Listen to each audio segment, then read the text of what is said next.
তাহসান শারীরিক ও মানসিকভাবে ভালো নেই। দেশের জনপ্রিয় সঙ্গীত শিল্পী ও অভিনেতা তাহসান খান জানিয়েছেন তিনি ভালো নেই। দীর্ঘদিন ধরেই তাহসান শারীরিক ও মানসিকভাবে ভালো নেই বলে জানিয়েছেন তিনি। ব্যক্তিগত জীবনের চলমান নানা জটিলতার মধ্য দিয়ে যাচ্ছেন বলেও তিনি স্বীকার করেছেন। তবে এসব বিষয়ে বিস্তারিত কথা বলার জন্য এখনো তিনি প্রস্তুত নয় বলেও জানান। সম্প্রতি তার ব্যক্তিগত জীবন নিয়ে সামাজিক যোগাযোগ মাধ্যমে ছড়িয়ে পড়া নানা গুঞ্জন প্রসঙ্গে তাহসান দেশের গণমাধ্যমকে জানান, বিয়ে বা বিবাহবার্ষিকী উদযাপন নিয়ে যেসব খবর ছড়িয়েছে সেগুলো সম্পূর্ণ ভিত্তিহীন। এসব খবরের সঙ্গে বাস্তবতার কোনো মিল নেই। তিনি আরও জানান, অনলাইনে যেসব ছবি ও পোস্ট ঘিরে নানান ব্যাখ্যা দেওয়া হচ্ছে সেগুলো বিভ্রান্তিকর এবং ভুলভাবে উপস্থাপিত। বাস্তবে এ ধরনের কোনো উদযাপন বা অনুষ্ঠান ঘটেনি। একই সঙ্গে তাহসান তার ব্যক্তিগত সম্পর্কের বিষয়েও চলমান গুঞ্জনের সত্যতাও নিশ্চিত করেছেন। তিনি স্বীকার করেছেন তার স্ত্রী রোজা আহমেদের সঙ্গে তিনি আলাদা থাকছেন। তবে এই সিদ্ধান্ত কবে নেওয়া হয়েছে বা এর পেছনের কারণ কি সে বিষয়ে বিস্তারিত মন্তব্য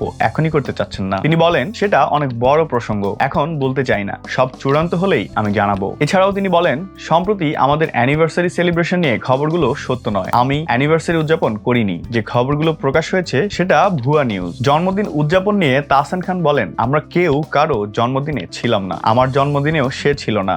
আপাতত আর কিছুই বলতে চাই না। তাহসান গণমাধ্যমকে জানান, গত সেপ্টেম্বরে তিনি অস্ট্রেলিয়ার ট্যুরে যান। সেই ট্যুরের আগে থেকেই তারা আলাদা থাকার সিদ্ধান্ত নিয়েছেন। সেই সময় থেকেই তিনি ফেসবুক ও গান থেকেও দূরে রয়েছেন। এখন কিভাবে সময় কাটছে জানতে চাইলে তিনি বলেন, আমার সময় কাটছে একা ট্রাভেল করে, ঘোরাঘুরি করছি আর এই সময়ে আমার সঙ্গী বই, ঘুরছি আর বই পড়েই সময় চলে যাচ্ছে। সবশেষে তাহসান এই কঠিন সময় কাটিয়ে আবার সুস্থ হয়ে স্বাভাবিক জীবনে ফিরতে তার ভক্ত ও শুভানুধ্যায়ীদের কাছে দোয়া চেয়েছেন। আজ এ পর্যন্তই।